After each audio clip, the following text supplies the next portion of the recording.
اینجا آبادانه. My name is Nima. I'm 31 years old, and I'm from Abadan, the home of the Iranian oil industry. This is the sound we wake up to every day. Before I had to leave Iran, I visited Abadan.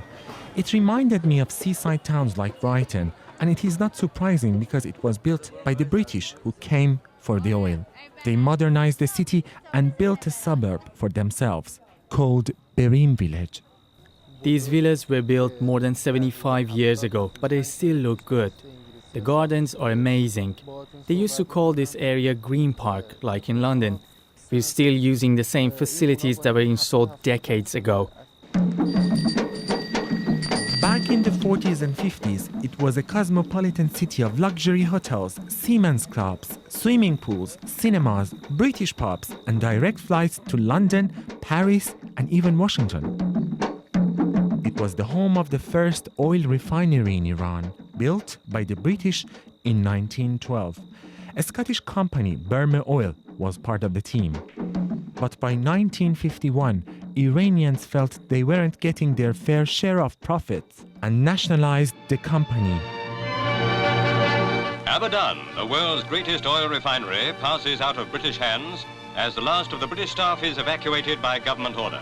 It may have belonged to Iran, but Britain and the US made sure they kept their access to the oil. They were behind the coup that deposed the prime minister and installed their man, the Shah. They made many enemies in Iran.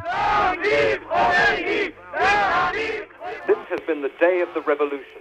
There seemed almost as much gunfire as the hooting of car horns. A year after the Islamic Revolution, Iran was plunged into a bloody 8-year war with its neighbor, Iraq. It nearly destroyed Abadan. We are very poor. Look, everywhere is dry. It looks like a desert. We don't have enough water to drink. There's no job. There are many destroyed places remain unbuilt from the war.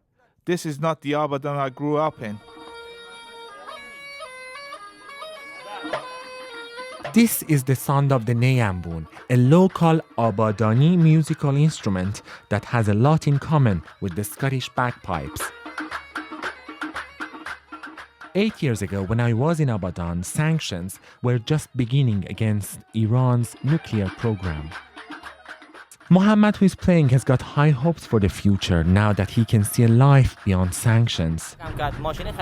My father taught me Neyambun. He used to perform it in a Scottish bar in Abadan. Scott's staff at the refinery used to love dancing when he played. They closed the bar after the revolution. It's a mosque now. Now look at me.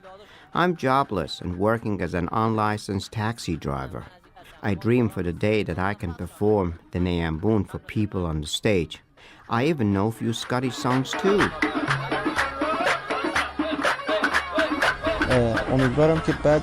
I'm young. I want to see the foreigners back and helping us building our cities. We won't accept any invaders, but we want the international community to come to Iran and invest. That's how we both benefit.